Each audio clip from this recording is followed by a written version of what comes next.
रतन टाटा एक ऐसा नाम जिसे कि सारी दुनिया वाकिफ है, लेकिन फिर भी आपने कभी ये सोचा है कि रतन टाटा का नाम देश के अमीर लोगों में क्यों नहीं आता?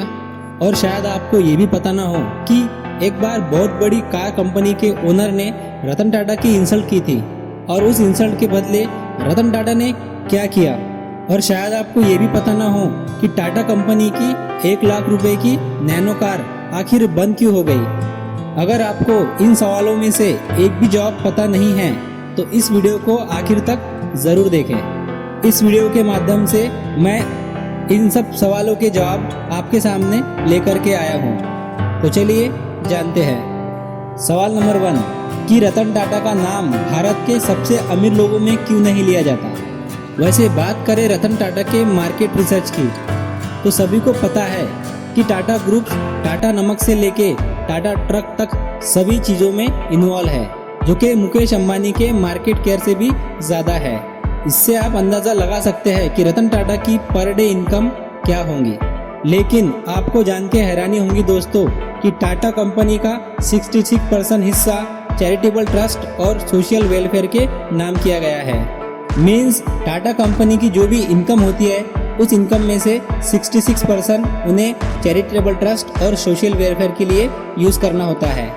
इससे आप अंदाज़ा लगा सकते हैं दोस्तों कि अगर टाटा कंपनी का वो 66% हिस्सा ट्रस्ट के नाम ना होता तो आज रतन टाटा दुनिया के सबसे ज़्यादा अमीर लोगों में से एक होते।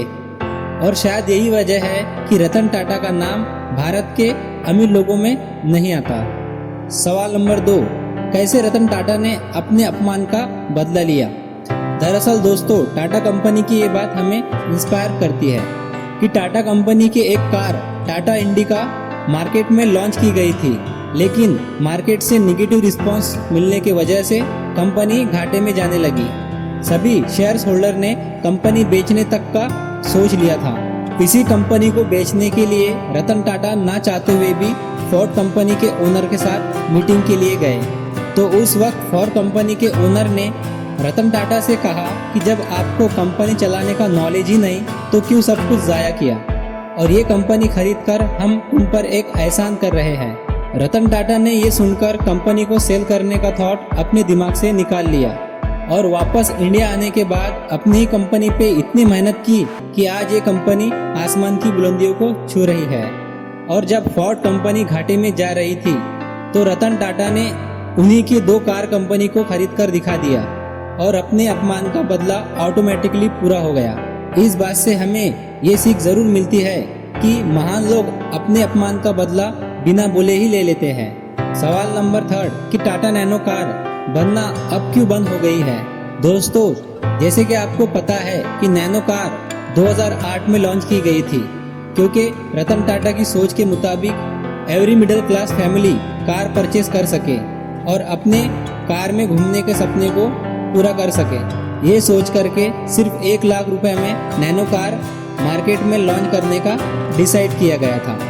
इसी के साथ टाटा कंपनी ने नैनो कार मार्केट में लॉन्च की, लेकिन लोगों के सपने पूरे करने के पर्पस से जो कार बनाई जा रही थी उसी की वजह से कंपनी घाटे में जा रही थी। इस बात को देख नैनो कार बनाना बंद हो गई, लेकिन वापस से इसे न्यू प्राइस के साथ लॉन्च किया गया। तब इसे ज़्यादा खास रिस्पांस नहीं मिल रहा था, क्योंकि उस वक्त इसकी कीमत 2 लाख से भी ज़्यादा हो गई थी।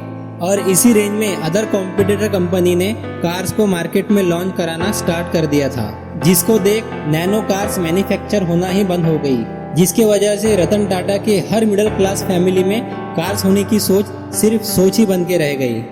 इसी के साथ दोस्तों आपको पता होना चाहिए कि 26/11 के अटैक जो ताज पे हुआ था, वहाँ के सभी घायल लोगों को ठीक करने की रिस्पॉन्सिबिलिटी टाटा ग्रुप ने ली थी और वहाँ के सभी क्रू मेंबर्स को होटल शुरू होने तक फुल सैलरी भी दी थी।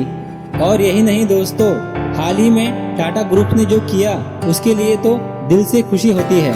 जैसे कोरोना काल में टाटा ग्रुप के किसी भी वर्कर की मौत कोरोना के वजह से होती है तो उस शख्स की रिटायरमेंट तक की पूरी सैलरी उसके फैमिली को दी जाएंगी। वाकई में रतन टाटा जैसा दरिया दिल शायद ही कोई बिजनेसमैन है।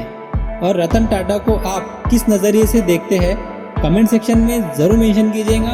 और वीडियो अच्छा लगे तो एक लाइक तो बनता है बॉस। मिलते हैं नेक्स्ट